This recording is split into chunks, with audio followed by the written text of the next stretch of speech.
Assalamualaikum warahmatullahi wabarakatuh. Alhamdulillahi rabbil alamin. Assalatu wassalamu ala asrafil anbiya'i wal mursalin Sayyidina wa maulana Muhammadin. Ashhadu an la ilaha illallah wa ashhadu anna Muhammadar Rasulullah. Allahumma salli ala Sayyidina Muhammadun musyabihil wal ikram ya wal jalila wal ihram. Alhamdulillah, bersyukur kita kepada Allah atas segala nikmat hidayah karomahnya sehingga kita dapat menjalankan ibadah kita zahir batin dunia dan akhirat. Berucap salam kita kepada Nabi Allah, Nabiul Akhir Zaman Rasulullah Muhammad sallallahu alaihi wasallam dengan kalimah dia, Allahumma salli ala Sayyidina Muhammad wa ala alihi Sayyidina Muhammad. Kepadanya seluruh ikhwan, para saudaraku semua, para jemaah yang dirahmati Allah dimanapun kita berada, rahimakumullah. InsyaAllah dalam tajuk pertemuan kita hari ini, kita nak bahas suatu pasal tentang diri. Pasal daripada sebuah diri adalah sebuah wujud kodrat yang Allah ciptakan untuk kita bisa pedoman, untuk kita bisa bertajalli pada dia.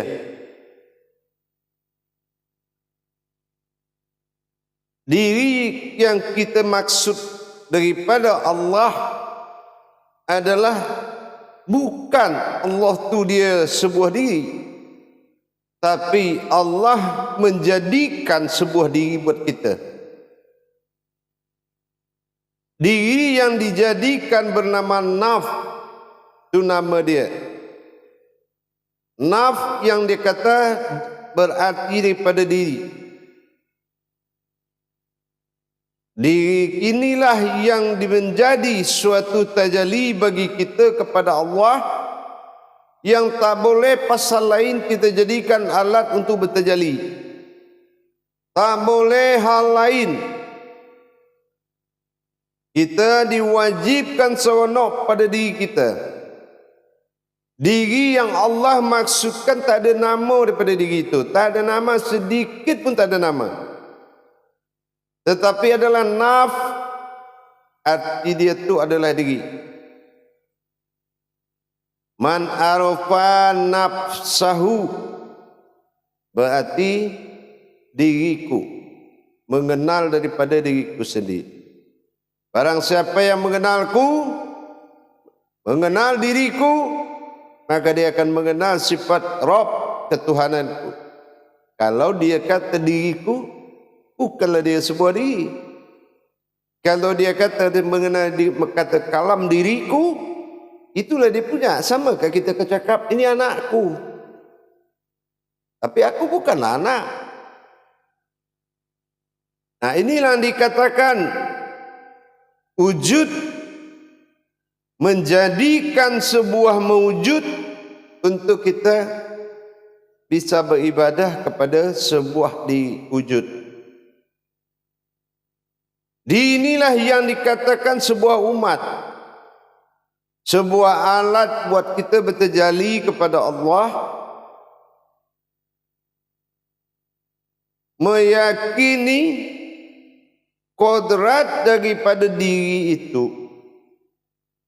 Itulah yang paling seronok kita hafal. Tak boleh kita keluar daripada sifat tajalli diri.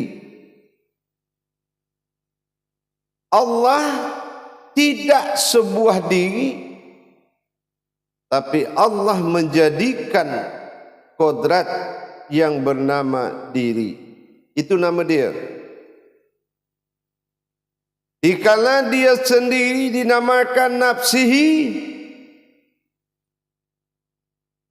dikala dia mengatakan diri ini adalah hayat pada ruh dinamakan nafsin.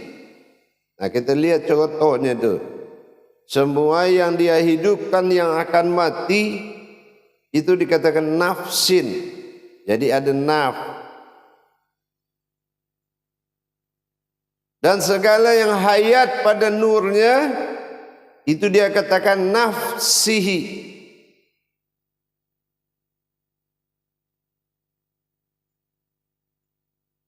Apapun yang hayat, yang hidup adalah diri.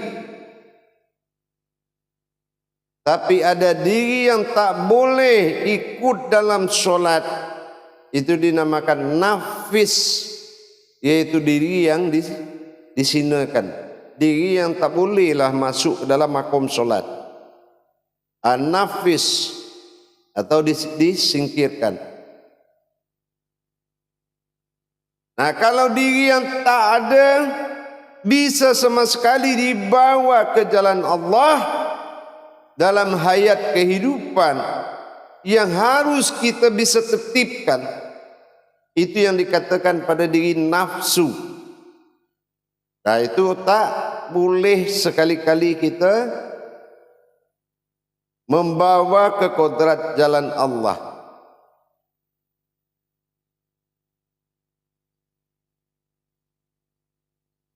Jadi kalau kita sudah paham kodrat-kodrat daripada Allah, iaitu adalah nafs sebuah diri, maka kita katakan menjadi kodrat diri daripada Allah.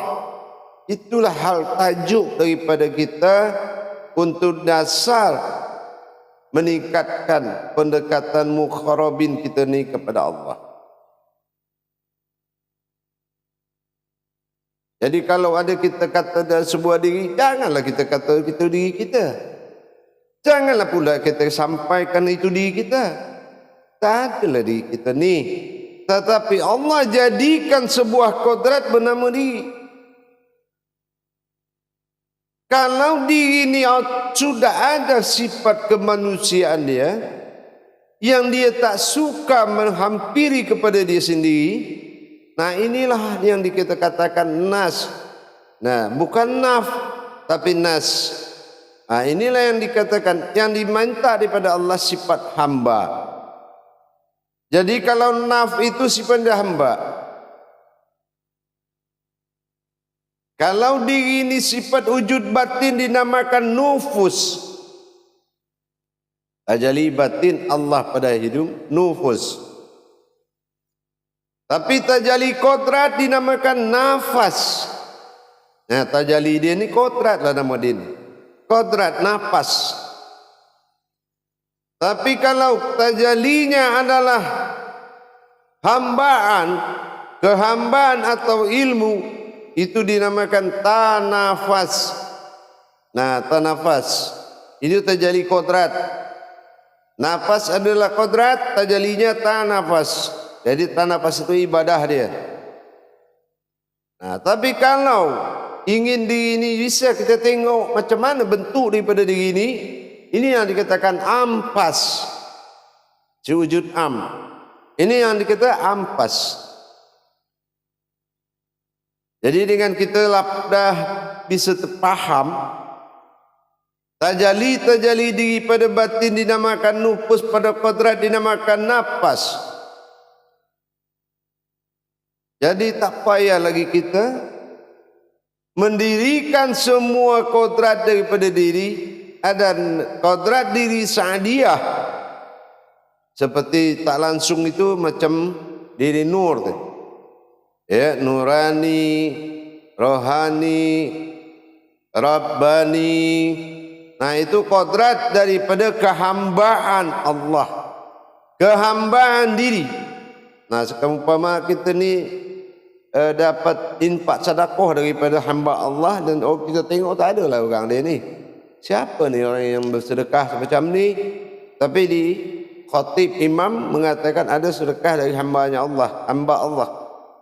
Nah ini kan dua dia dalam kalam ni, ada hamba ada Allah.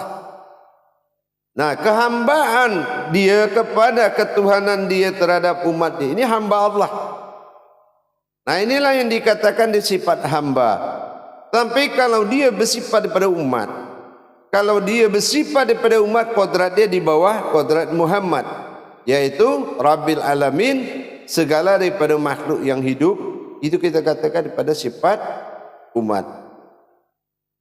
Makom ibadah dia ni kalau seumat, kodrat umat itu adalah amaliyah. Sementara kalau makom daripada hamba, itu kodratnya adalah ibadah. Kenapa? Nah disinilah yang kita betul-betul seronok dalam mengamalkan bahawasan kodrat diri bukanlah kita mencari diri kita, tapi kita mengamalkan diri Allah, nanti akan bertajalli satu sama lain daripada diri tersebut. Tapi sekarang kita sudah mulai kita kenal macam mana apa yang dikatakan sebuah diri. Karena diri itu adalah suatu kodrat yang Allah jadikan, yang Tuhan jadikan. Karena apa? Aku ingin menjadi Tuhan, maka aku jadikanlah umat. Nah umat itulah diri. Tapi tak boleh diri ini dikasih nama. Oh ini diri Muhammad, ini diri Adam. Tak boleh lah. Kenapa? Itu kodrat, tajalli, naf. Jadi kalau kita sudah tahu dengan naf itu adalah kodrat diri, nah maka daripada itu kita harus mencari kodrat diri itu sampai terbentuk sesuatu yang berdiri. Sampai pada masa kita mendapatkan suatu kodrat yang berdiri, yang menjadi alat untuk bertajalli kepada Allah. Di situ kita bakal tahu, insya-Allah kita faham bahawasan mencari diri dalam diri, kalau kita ketemu bukanlah diri tapi satu yang berdiri. Nah, jadi kita tak payah lagi lah untuk mendapatkan wujud, kerana kita tak bersekutu dalam memahami kodrat Allah pada diri kita. Hadirin jamaah yang dirahmati Allah, kita tak mau berpersangka kepada Allah. Kebanyakan kita dalam hidup ni selalu kita mencari diri kita. Banyak sungguh kita tengok orang, dia kalau amalkan sesuatu dengan ma'rifat, dia cari diri dia. Ini semakin dia coba, dia semakin kehilangan daripada tajuk yang dia cari. Semakin dia gali, semakin tak adalah. Semakin dia cari, semakin dia lupa. Kerana yang dia cari itu adalah tajalli diri yang telah dijadikan oleh Allah Subhanahu wa taala, agar kita ni tak salah faham, agar kita ni tak mencari diri sendiri, tetapi mencari diri daripada Allah. Diri daripada Allah bukanlah Allah sebuah diri, tetapi Allah menjadikan kodrat diri. Nah kini siapa kita yang tak suka menjadi dirinya Allah? Untung saja Allah tidak sebuah diri. Nah kalau dia sudah sebuah diri, macam mana kita ni lagi?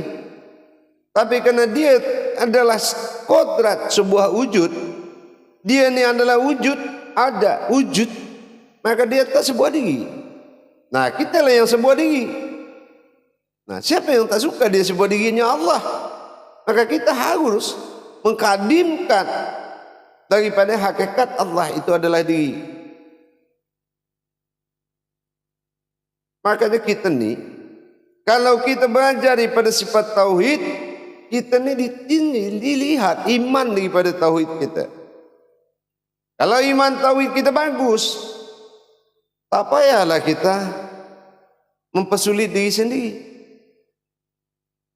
Karena kodrat diri inilah yang akan menjadi tajalli untuk mendapatkan Tuhan. Tapi tak boleh kita berfikir ini diri kita. Tak boleh juga kita bilang diri Muhammad, diri Adam.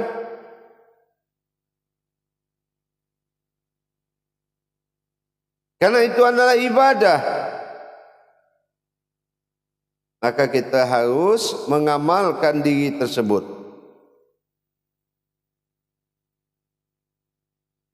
Sesuai yang pernah kita cakap dalam belajar. Ada 3 batin diri, ada ih pada batin diri, ada ah pada batin diri, ada pada batin diri. Nah, macam tu juga. Diri pada diri itu tak mudah. Tak mudah kita dapat itu. Napas, tanapas, ampas, nupus, napis, napsahu, napsin. Semua diri-diri Allah ini kita wajiblah faham di situ. Tak boleh kita asal kita dengar tu, udah saya dah tahu lah itu. Tak boleh. Kita harus bertajalli kepada diri tersebut. Dan itu ada cara jalannya. Kalau semua tak kita mukasafah di antara semua diri, kita tak bisa bermukasafah dengan semua diri tersebut. Terus bagaimana kita, macam mana kita bisa dapat sebuah kodrat yang berdiri? Dia dihimpun dulu semua seronok satu, barulah kita tahu apa itu yang berdiri.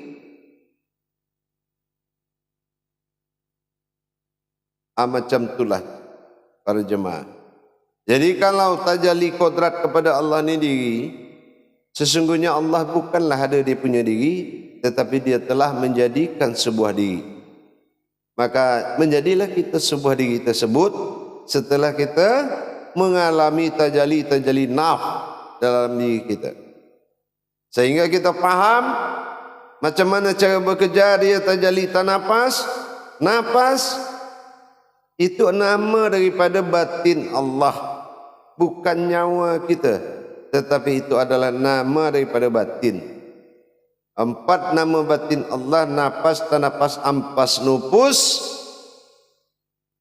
Ini harus kita faham dan kita harus bisa bertajalli kepada pemahaman tersebut. Macam mana nur masuk ke dalam kodrat. Nah, kodrat tu makam batin dia apa? Nafas. Nafas, ya. Nah, diri yang sesungguhnya. Nah, dia akan balik. Nah, bagaimana cara dia bertajalli balik? Nah, itu nanti kita pelajari pada pasal berikutnya. Pada bab-bab yang sebelum ini kita telah faham, tapi sekarang kita ajar lagi bahawasan semua daripada itu adalah diri Allah semata yang bersifat pada diri kita. Nah, kalau kita sudah faham macam tu, nanti baru kita himpun semuanya. Kerana kalau taji tauhid ini dia kaji yang mengerucut pada satu, bukan semakin daripada banyak, tapi satulah pada satu. Hadirin pada jemaah yang dirahmati Allah. Jadi semakin hari ini kita tak lupa untuk menambah wawasan kita kepada Allah. Kita tak lupa belajar, kita tak lupa berikhtiar, kita tak lupa bermukasafah, kita tak lupa mujahadah, kita tak lupa riadah. Selalu kita berjalan dalam rangka menyelesaikan tuntutan daripada sebuah syahadat. Kalau kita berzikir, nyatalah tauhid, tafrid dan tajrid. Nyatalah kita ni sudah berhubungan, kita ni semula merasakan dan sudah kita sudah mengalami, ya, sudah merasai, mengalami. Nah ini, kalau kita solat, syahadat ahad. Nah kita ni sudah bisa menghimpun menjadi satu. Nah itu tak lagi kita banyak, tapi sudah menjadi satu. Nah insyaAllah dalam peningkatan daripada ilmu tauhid, kita harus juga ikuti peningkatan iman tauhid kita. Jadi jangan kita ni hanya semangat tauhid kita saja yang naik, tapi kita harus faham tauhid itu adalah butuh iman yang kuat daripada diri kita sendiri. InsyaAllah, mudah-mudahan pasal-pasal dan bab ini bisa lah, benda ini bisa dipahami. Nanti pada pasal lain kita akan bertemu dalam peningkatan iman tauhid. Assalamualaikum warahmatullahi wabarakatuh.